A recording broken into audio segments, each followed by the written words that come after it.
Hello everyone. Today, I'm going to tell you about the legendary women who have been passed down to us through stories. Don't forget to subscribe to my channel and hit the like button.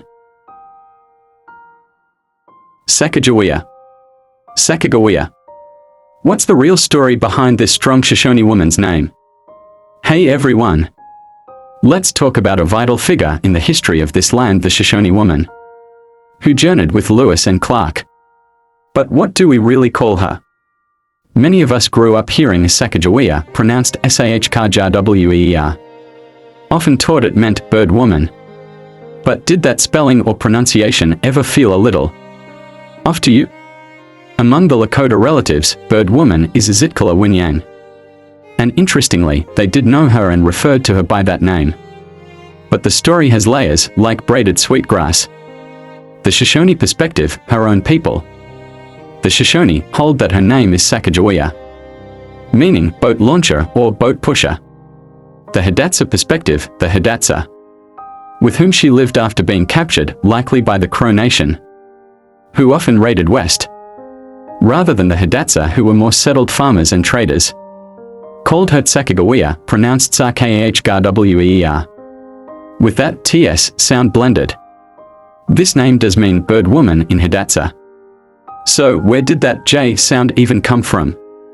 Here's a key piece. When Lewis and Clark met her, they struggled with her name. They wrote it down 17 different ways in their journals. Not a single one of those spellings used a J. So what gives? Sacagawea with the G sound seems closer to the Hidatsa pronunciation and aligns with the fact Lewis and Clark never used a J. Sacagawea is another spelling often preferred, especially in North Dakota near the Hidatsa lands, reflecting that sound too. Her name's story is complex, just like her life. Different nations knew her, perhaps by different names or understandings. Now, let's hear from you all. What name were you taught growing up? What do people in your community or nation call her? Have you heard different stories or meanings passed down? Share your knowledge, family stories, and thoughts in the comments below.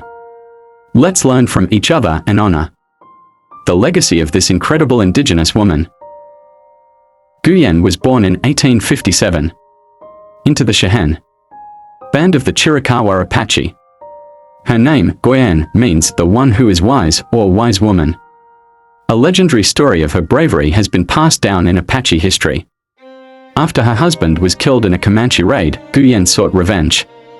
Disguising herself in a ceremonial buckskin dress, she infiltrated the enemy's camp during their victory dance. She seduced the Comanche chief responsible for her husband's death, lured him away, and killed him. She then scalped him, took his breechcloth and moccasins, and presented these to her husband's parents as proof of her vengeance. In 1880, during Victorio's campaign along the US-Mexico border, the Chiricahua Apache were attacked at Tres Castillos, New Mexico. Victorio and 78 others were killed, including Gouyen's baby daughter. Only Gouyen, her young son Kawekla, and a few others escaped.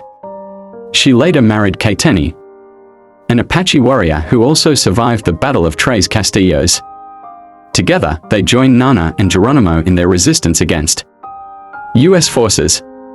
While on the run in 1883, Gouyen saved Kaiteni's life by killing an enemy attempting to ambush him.